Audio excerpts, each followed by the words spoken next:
Hey everybody, I hope you're having a wonderful day. This is Kid Hero. Today I wanted to have a quick discussion in regards to finances.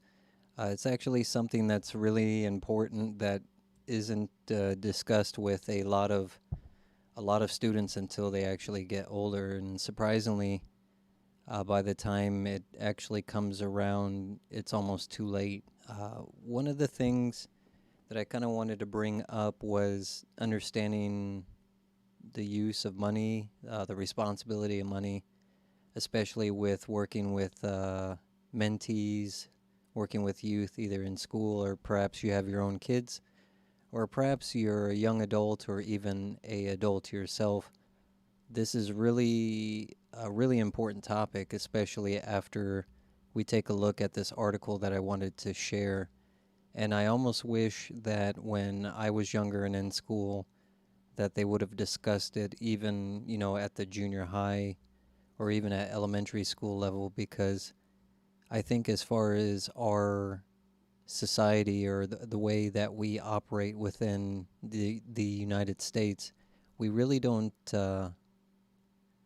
I think some children know about the concept of money. You need money in order to buy something, but really everything that correlates in regards to money, as far as working, dollars per hour. Of course, you have to do your taxes.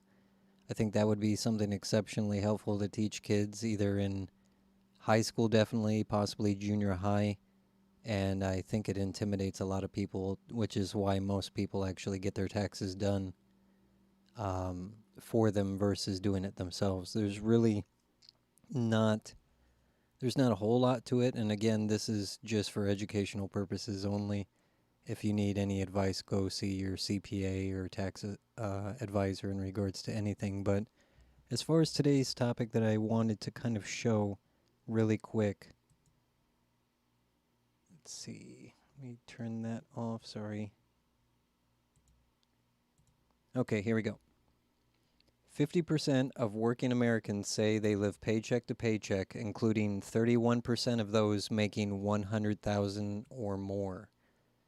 So again, 50% of working Americans say they live paycheck to paycheck, including 31% of those making six figures or more, or 100,000 or more, which is crazy. For those of you that are a listener and you're younger, living paycheck to paycheck basically means as soon as you get paid, by the time payday comes around, you put out everything that you paid because you owe money, either through your mortgage, apartment rent, groceries.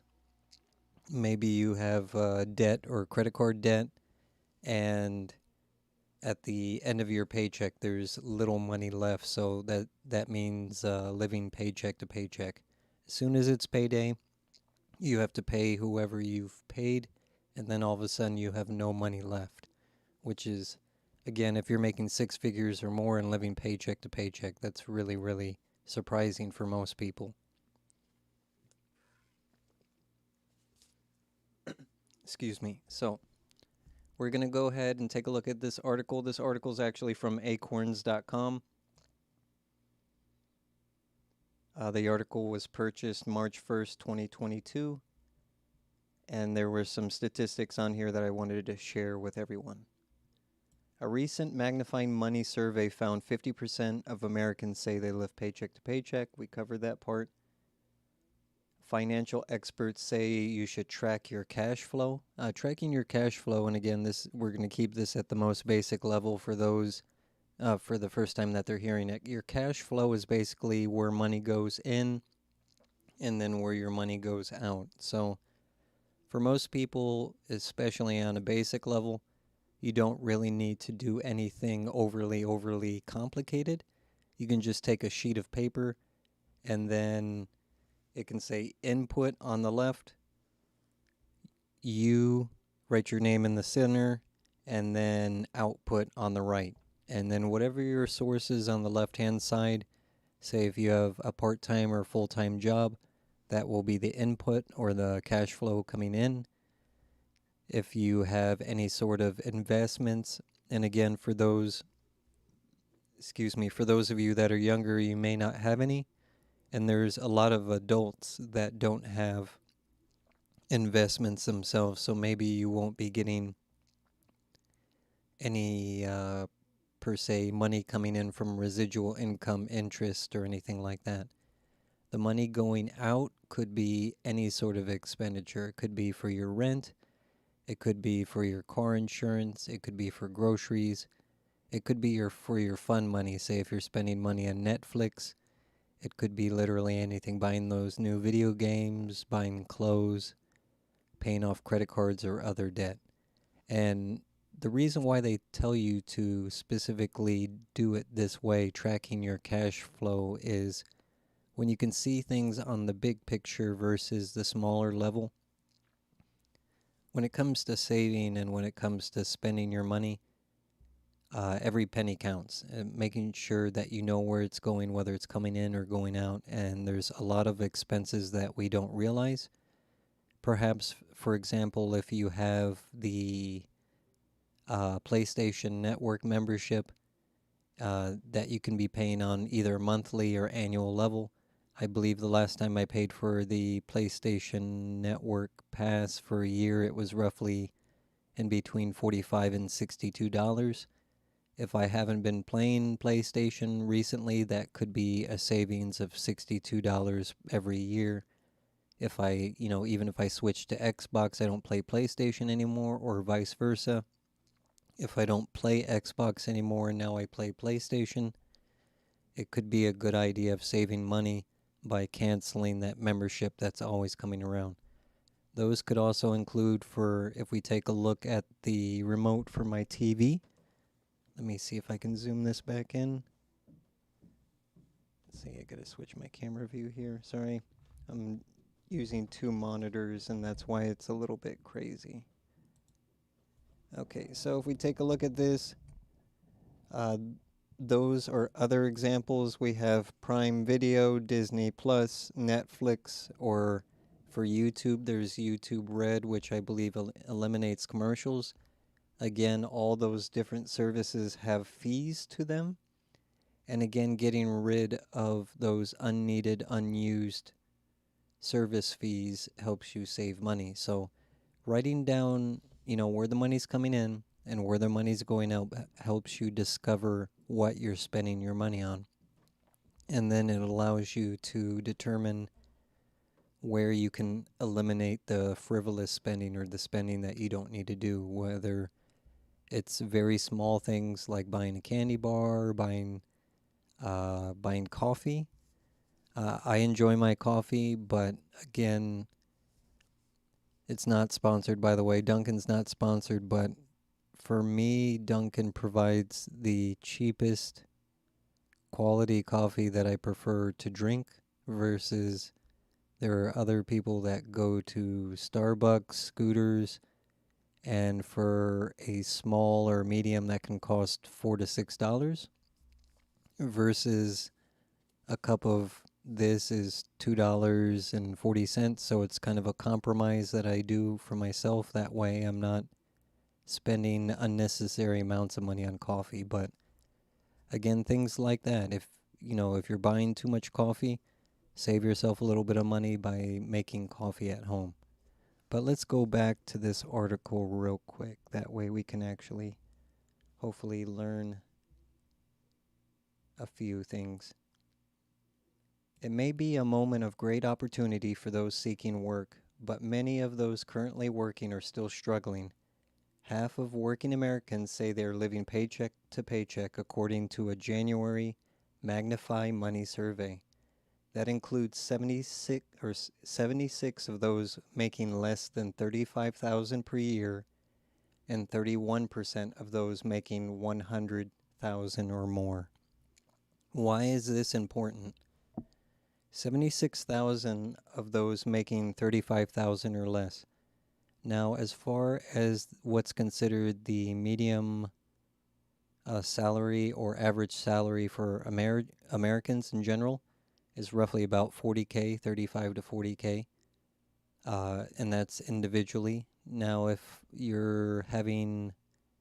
If you have a family and you're making 40K, depending upon the number of members of the family, if you have one kid, two kids, three kids, that greatly affects the amount of money that you're able to save. So for 76% of those making less than 35,000 per year, again, since they're making lower income, so they're either lower middle or upper lower or medium lower, since they're definitely below the 35,000 a year or less, then that puts more pressure on them for them to try to save money or get ahead for the future. Now, what makes saving or what makes finances so difficult for most people? Now, there's a few different things, and one of them is definitely our society as far as the way everything works. I think we are kind of inadvertently taught or brainwashed to want things now.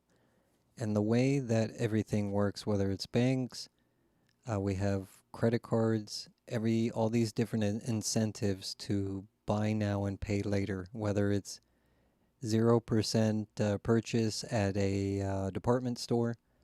We actually have a very huge department furniture store, electronics store that's here locally, and they're notorious for giving people free merchandise for the first 90 days, and then after the 90 days, that's when you start paying on it. So, and again, there's usually terms associated with that. It has to be a purchase over $999.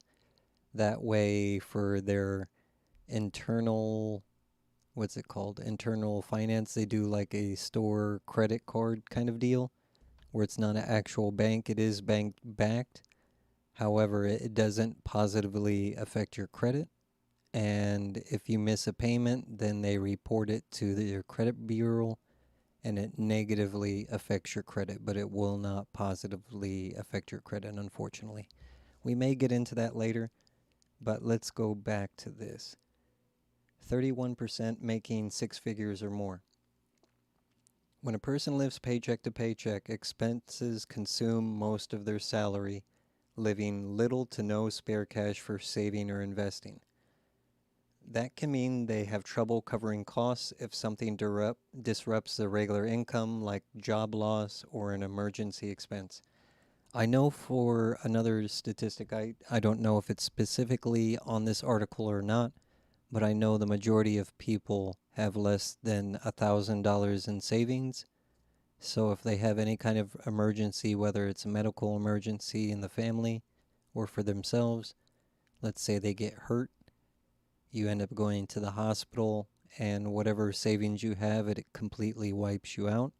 And then when another problem comes along, say if you get a flat tire, you can't fix your flat tire, so now you can no longer drive. And then that ends up putting them in a very difficult situation because now they can no longer work. They can't get to and from work. In most places that are smaller, those areas do have buses.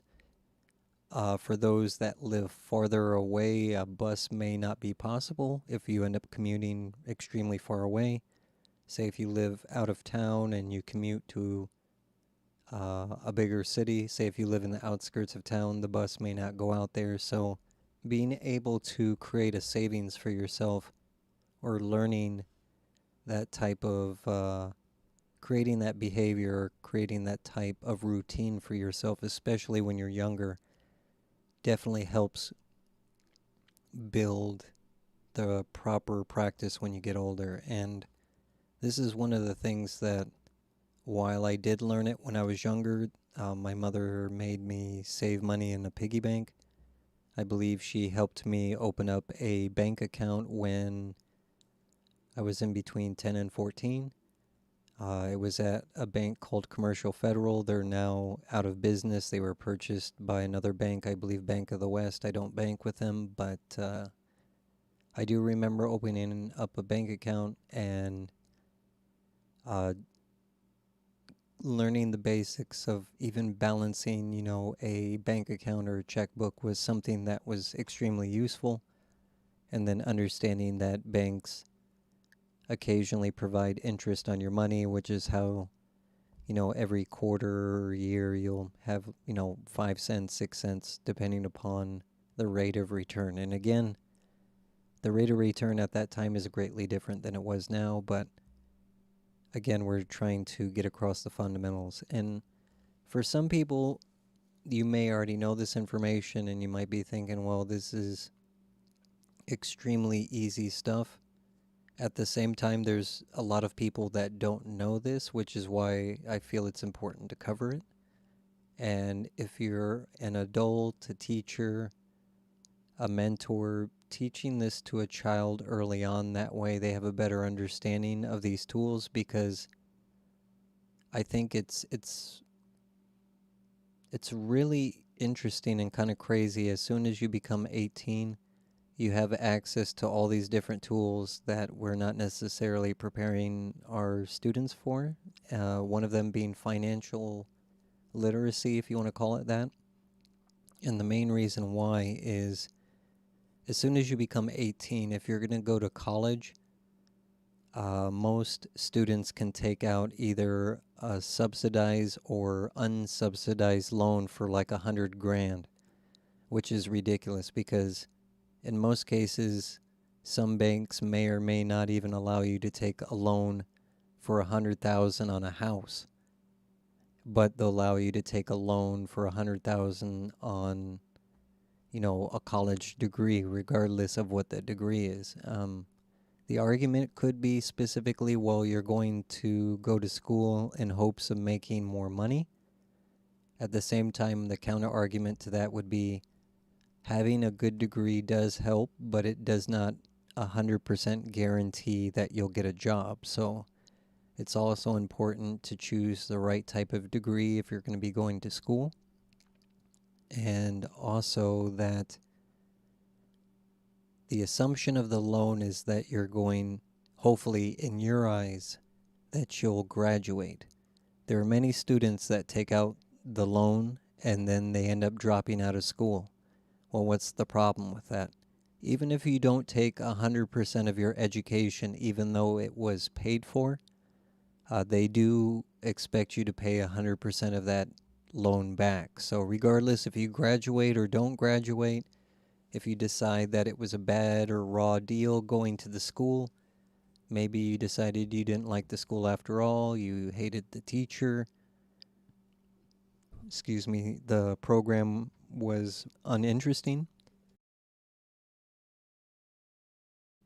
but you still have to pay that money back, which is why I think it's exceptionally important to teach these fundamentals to youth or to our kids. That way they can develop better habits. So let's go back to our article.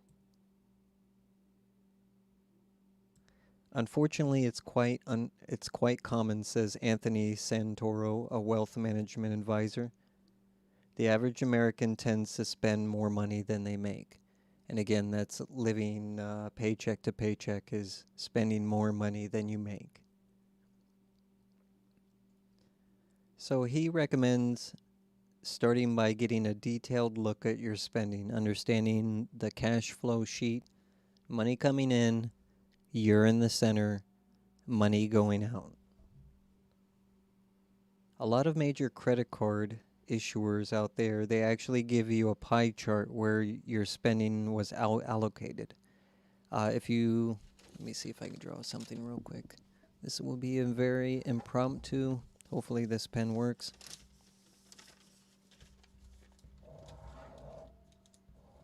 Of course, it stops working as soon as I need it. So I have this, might help if I turn my camera back on.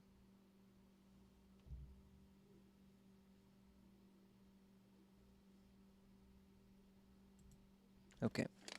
So I have this very simple circle, and then there's actually a wedge right here. Let's say if I spent this section right here was on my rent, and then this small piece of pie right here was for my money, I could see obviously I either need to make more money or I need to move out of the place that I'm living because my rent consumes 80% of the pie, 100% meaning that's all the money I have, and then that small piece I spend on groceries. Again, if there were smaller segments such as, maybe my entertainment fund money, I spend going out, going to movies, or maybe renting services such as Netflix or Redbox or any of those places. I could determine or take a look at, okay, what can I cut out in order to increase my savings?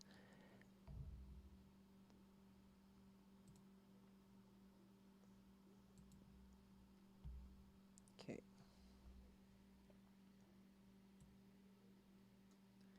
Then you see how those expenses compare with a budget framework like 50/30/20 system. Now, the 50/30/20 system has been around for quite some time. I believe they do have a updated kind of percentage sheet, but in general, for the most part, if you're not saving anything, the 50/30/20 rule works great. What the 50/30/20 rule means, 50% of your income is on necessary or essential expenses, expenses that you need to survive, which means your rent and food. Those are your essential. Now, obviously, if you need a vehicle to get to and from work, that could be considered essential as well, or a vehicle for dropping your kids off at school.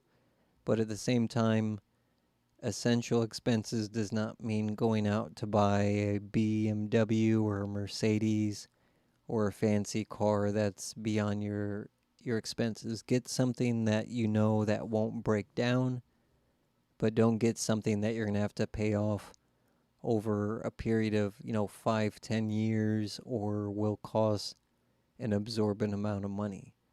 And when I mean absorbent, means you're renting or you're leasing a vehicle or buying a vehicle that's on a term of 5 years, paying $600 to $800 a month.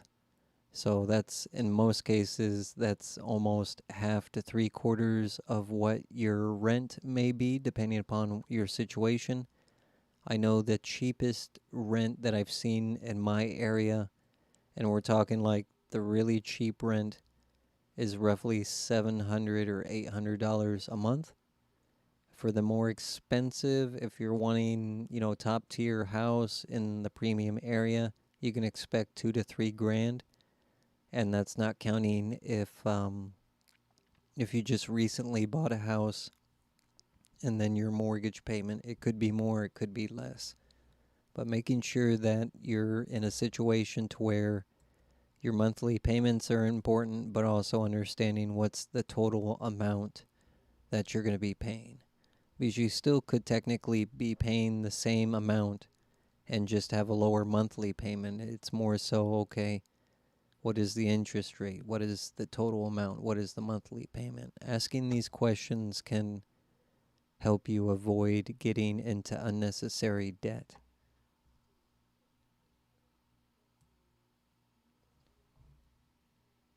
So we explained what the necessary 50% of your income is for essentials or necessary things to live, 20% is for savings, and 30% for discretional expenses. Now, the reason why it does it like this is, like, obviously, if you're just spending money on just necessary stuff, you don't have any money, then obviously there's those times where, okay, if an emergency comes, you don't have money to pay for expenses if you get hurt. If you have a flat tire, that's what the savings is for. The discretional is more so, okay, let's have or take an opportunity to kind of reward myself. Yes, I can spend money on somewhat frivolous things, but understanding, okay, I'm only getting, if it's 30% of your paycheck, 30%. If I made $800 every 2 weeks, 30% would be roughly $250, maybe, 50% would be 4, so 25 would be 2. Yeah, it'd be about 250, 220, $30. $230 to spend, a little bit frivolously. We could have fun. We could, possibly go see a movie or whatever. But again, it still requires discipline. And I think, again, going back to how I had described that our market or the way things work, especially with Instagram and social media, people like to show off, having fun or show off, hey, look at my life, or hey, I got this.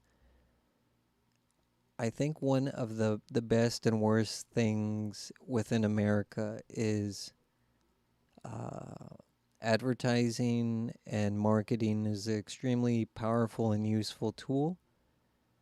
If you are someone that's looking for a good career, understanding how people think and how to sell them stuff, it doesn't necessarily need to be like car sales per se. You can do real estate or any type of marketing, but if you understand the concept of selling someone anything, like if you're the type of person that could literally sell someone anything, whether it's a piece of paper, whether it's a cup of coffee, bottled water, a phone, understanding how to market something or make something seem useful is extremely powerful. And if you're able to do that well, that's one of the jobs that are extremely necessary or extremely important in our society. Understanding social media, how to put out advertising, things like YouTube, understanding how people think, how to make it feel as if they need whatever it is you're selling is extremely powerful. At the same time, it's extremely dangerous because swiping that credit card and then all of a sudden, if it's after time passes, you decided, hey, I really don't want this anymore, but now you have to keep it. Now you have to pay what the amount of whatever the item cost plus, 19% interest per month. So if it was $100 TV, or if it's annual interest, so if it's 19% APR divided by 12, that'd be 1.75. So it'd probably be 1.6, 1.5 every month off of $100. Then it adds up every quickly. It adds up off of the previous month interest, and especially if you're only paying the minimum payments on it, then that's how people get considerably behind, or they max out their credit card. If it was, excuse me, if the credit card was $1,000 and now you have 19% APR on that, then guess what? It's going to exponentially increase every time the payment comes around, and that not only hurts your credit rating for when you do want to buy, bigger items, better items, items that you actually do need, and it's not available to use. It's really disheartening, and I think it's just one of those things that not only, I think when it comes to society, it's something that we all either think about or generally understand, but it's not necessarily spoken about. Whether it's religion, finances, but I remember now.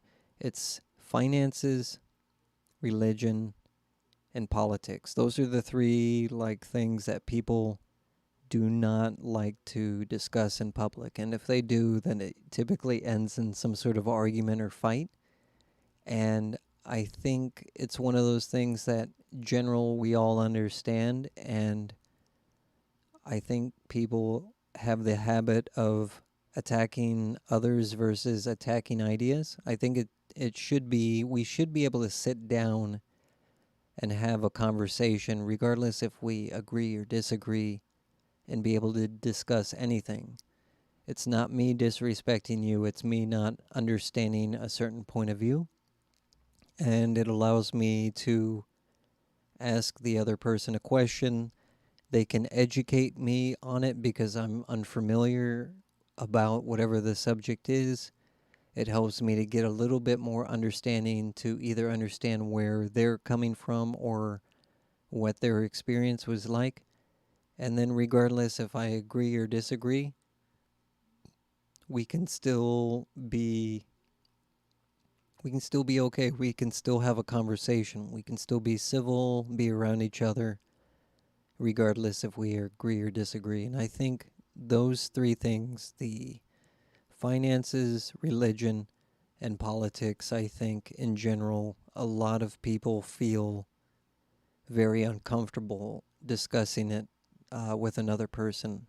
And when they do, then it typically ends in an argument of some kind, which is really incredible. And at the same time, it's very sad because I think even when it comes to politics, regardless of which political affiliation you are, if you're Republican, if you're a Democrat, I think when it boils down to, especially when we're trying to resolve problems and make life better for those that need help, obviously if there's someone out there that can help me, I'm more than happy. But being able to look at problems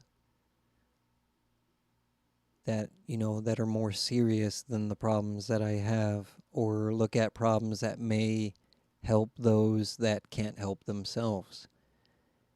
And then, excuse me, if I identify as, yes, this is a problem, and you identify this as a problem, we'll just say the problem is coffee.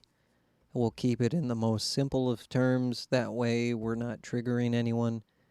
In America, America can no longer create a good cup of coffee, so everybody is sad. In order to hopefully, increase the amount of coffee, that way everyone can, have a better quality of life, I would think that would be a win for everybody. But when it becomes more complicated, whether whatever your political affiliation is, and again, I'm not gonna go out of my way to dunk on anybody. But if there was one political party that says, "Hey, we need to grow our coffee beans out of America because they taste better," okay. The other political party says we need to grow our beans within America because it's going to create more jobs for Americans. Yes, it won't taste as good as the coffee that we grow outside of America, but growing coffee inside of America not only solves the problem, but it helps increase the amount of jobs or whatever. I think if people look at it in the simplest of terms versus always saying people from the opposite political party are wrong or stupid or anything else, I think attack attack ideas, don't necessarily attack people. But we got off on a little bit of a tangent there, but I just kind of wanted to reiterate this type of thinking that often causes problems for adults. And it can, the the more time you have vested in something, then people tend to care about it more, and then they're more easily upset or triggered by having those conversations. And I think having those honest conversations with people helps not only get those people to come together, but what's more important than anything else is resolving the problem. So let's continue on with our article here. So we discussed the 50-30-20 system on how to use money: 50% for essential expenses or necessary expenses, 20% for savings, 30% for discretionary expenses. Starting out may take a little sacrifice. However, once it's in place, then it relieves a certain degree of stress on the person who's saving. And that goes that goes for almost anything. It's like if you were, let's say if you were out of shape or you wanted to lose weight, trying to go into the gym or join a sport, especially if you haven't been working out for considerable time, is extremely difficult. Maybe you get heavily winded. Maybe the next day after playing basketball, your legs are sore. Maybe your arms are sore. And it's just one of those things. If you stick with it, create a routine for yourself. That way you're not stressing or struggling, pushing yourself too hard in the beginning. And then it's just like anything else. Life is a marathon. Saving is a marathon. Start off small, create good habits, create a routine for yourself. That way, over time, you start saving more of your money. That way, if an emergency does come up, then you can pay for it immediately. Or if you wanted to put your money into retirement, you could have that money. That way, when you get older, or say if something happens, you can't work anymore, you at least have that savings to where uh, you're not like in a position where you absolutely have no money.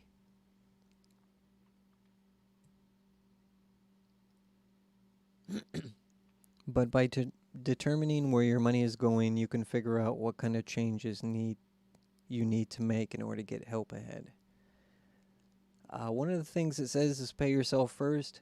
The reason why, if you pay yourself first, there's kind of a division in between this way of thinking.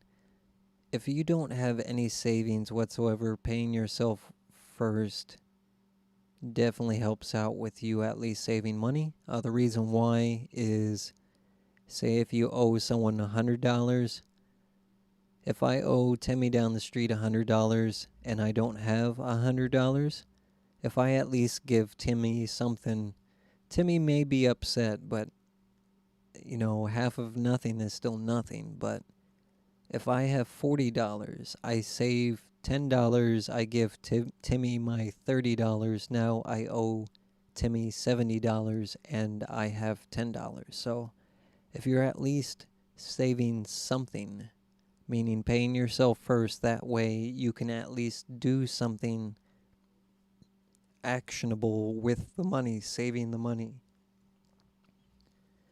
versus 100% of your money's going out and you still have debt. Yes, you're still going to have debt, but making sure that you pay those things off while creating the good habits is why it's saying pay yourself first. Building up your emergency savings is key to breaking the paycheck to paycheck cycle. When you have a cash cushion, you have more of a buffer against any disruptions to your pay.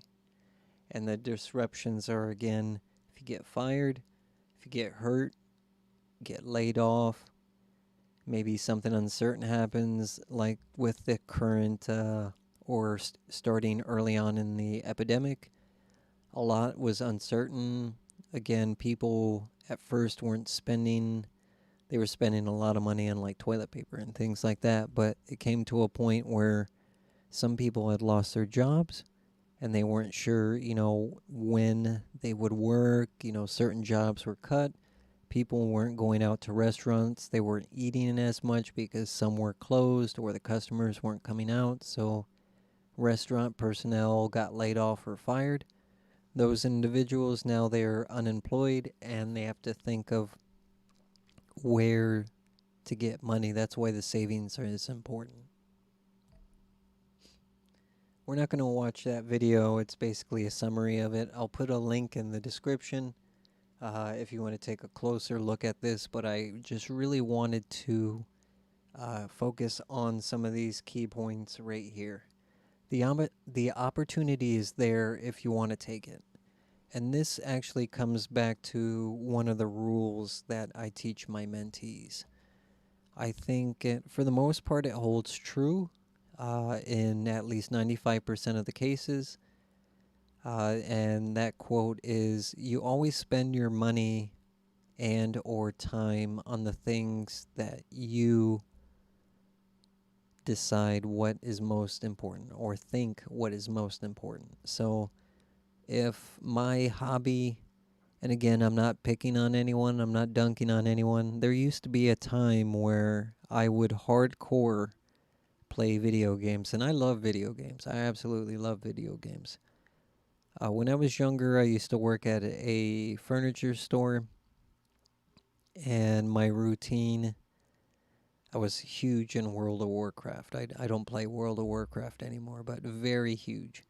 Shout out to um, who was I thinking? The I can see his face. He plays Superman, or he played the most rendition of Superman. See, now I'm gonna have to look him up. This is gonna bother me.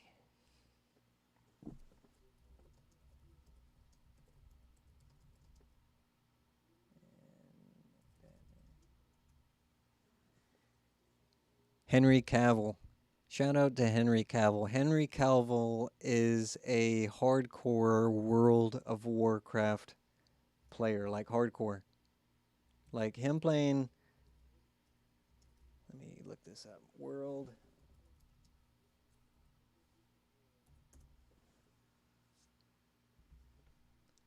Yeah, hardcore. He is hardcore World of Warcraft. Um, I used to like. It's been some time now, but I used to play this like hardcore. Like my schedule would be, I would go to work. I would work my 8 or 9 hours. On the way home, I would stop at the gas station. I would get a Red Bull or type of energy drink, and I'm trying to remember what kind of energy drink it was. It was about this tall. The can looked like a bullet, and when you twisted the cap on the top, like the amount of pressure in the can, it would sound like it was exploding. It was like, and then you'd pull the lid off.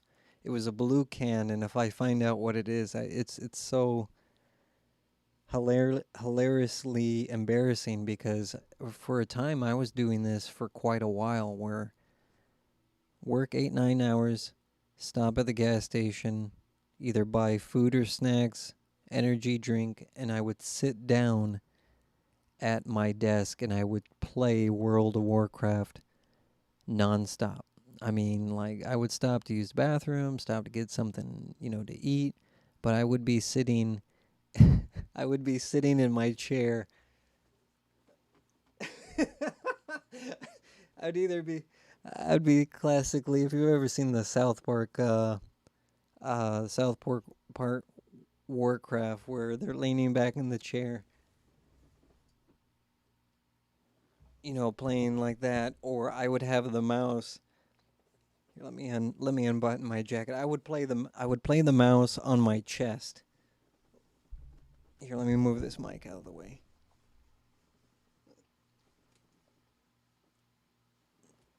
It was literally that bad. I would have the mouse on my chest, and my left hand would be on the keyboard, and I would just sit there and play with my friends. It was the best of times, but absolutely, like, I had to stop. It was so bad. Um, Looking back at those times, spending it with friends, there could have definitely been worse things that I could have been doing with my time at the time.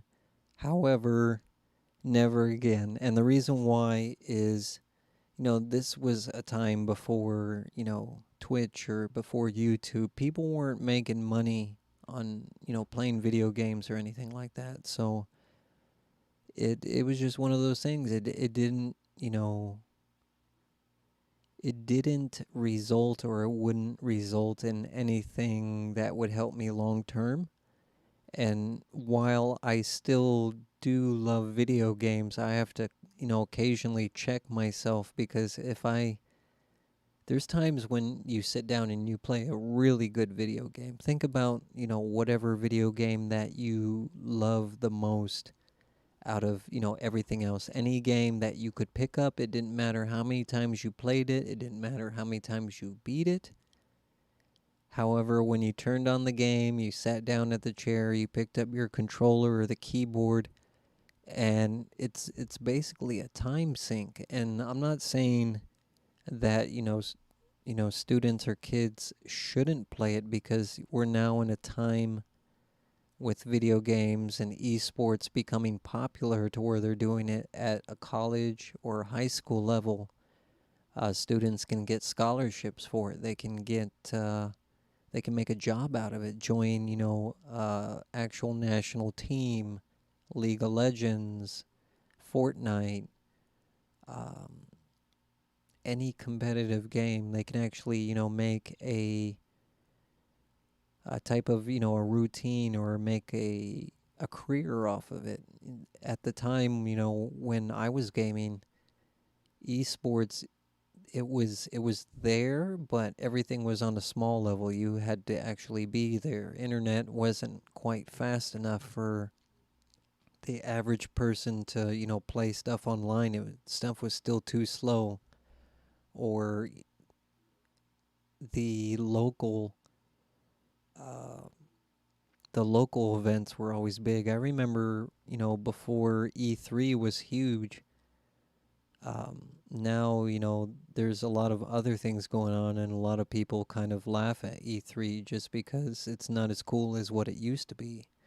There's people in cities, places that are throwing these computer or video game events that put E3 to shame. And, in Japan, that's one of them. Other places in America, they have all these different events, kind of like Net War, or where they play all these video games. You can see new stuff coming out, and it's really amazing how, the actual, I guess, what's the word for it? The not the world, the set, the how the video game environment, or how the players, well, I guess even the fan base has, increased considerably. So it's just interesting to see how the industry, that's what the one I'm looking for, how the industry has evolved over time. And I'm really curious to see how it goes, because I know there's a lot of colleges that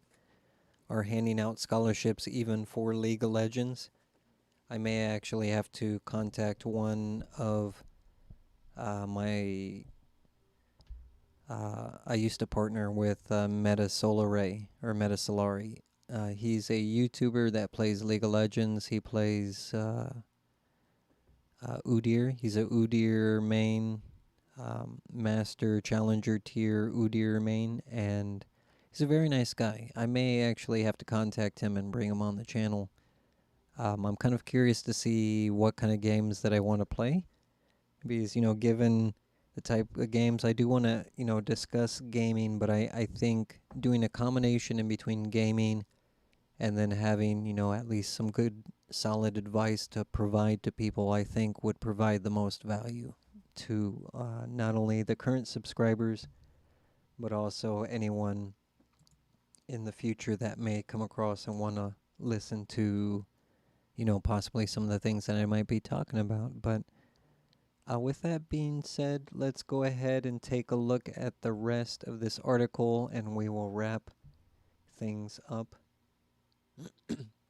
The opportunity is there if you want to take it. If your essential bills are high, look for ways to earn more money, may be more fruitful than making cuts to your expenses. And I think one of the most difficult things, especially since I know for young adults or even some adults, they value their time and they hate their job. So if they value their time, they hate their job. Some people may only want to work 40 hours. They may only want to work 40 hours, and then once they're done, it's like, I just need to go home and relax. If your bills are so high, then yeah, you should probably look for a second job. A lot of people do not want to do that, but then again, the longer it takes you to pay off your bills, then the longer you're going to be in debt. And that's how a lot of people get them into financially struggling situations. For one of my current mentees, I believe he was in a previous video. I'm trying to remember, for the Zevia drinking one. He was in that one. I told him, I was like, now that you graduated high school, for the older one, I was like, now that you graduated high school, I either want you to, you're either going to go to school or I want you to get a full time job and possibly a job and a half. And he's like, why? And it's like, if you start saving now, you're going to be so far ahead of the game that it won't even be funny. He did decide to go to school. He's on his second year of automotive repair, and I believe he has 11 ASC certifications, which is really great. I'm trying to help him out a little bit because for him, the most difficult part is the electronics, and for me, I've been trying to grill him pretty hard on the electronics, and the main reason why is as cars begin to move forward, and we're talking about now that electric vehicles, EVAs, electric vehicle, is it EVA? Yeah, it should be EVA. For electronic vehicles, there's more things about the car that are electronic than mechanical. If you just think about a car, okay, you have the fuel tank, which, obviously has electronic in it, but the fuel tank has the fuel pump, it has the fuel gauge, it has the return, and then you have an engine. Those those several things, they may be mechanical, so you can repair the pump possibly, but it still runs off electronics. And then you have the engine. Everything else on that car, whether it's the windows, the door locks, the radio, the e-brake is mechanical. However, the drive portion on some of them may be a combination of both mechanical and electric. I know on Dodge trucks, they don't even have 3 on the tree or 4 on the tree for the gear change. It's actually a knob. So if you just turn this little dial, it's basically a circle. Let's see, just one moment. On the newer Dodge trucks, this is actually a candle lid, but on the newer Dodge trucks, it looks like a knob, and you turn it to the left and it clicks, and it goes from park reverse, manual drive, 1, 2, and 3. And depending upon, how new it is or what your transmission is like, that determines what it shifts into. If that breaks, that's electric. You can't fix that. So I was trying to really, push hard onto him. I was like, you do extremely well when it comes to all the practical, install this onto that. But you need to put more time into electronics. And he's like, why? I hate it. And I was like, yes, but there's more things on that car that use electronics. What are you going to do? Just replace everything? You know how expensive that would be? What if you end up working at a shop where they want you to actually fix it? You won't know how to fix it. So if you don't know how to fix it, they're not going to hire you. That's just straight up. It's like this is real life. If a customer takes his car to you and you break his car, they're going to be upset. They're going to want you to pay for it. And you're wanting to run your own shop. If you're not willing to put in the time now to learn your craft, then you have no business opening up your own shop, because you're going to end up messing up someone's vehicle and that customer will probably sue you. So it's just trying to help save him time, help create these type of lessons, that way he actually thinks about it, to where hopefully in the future he'll avoid, mistakes on those things. So oops. Let's take a look. Sorry, I'm trying to do the split screen again, losing my mouse. There we go. Okay.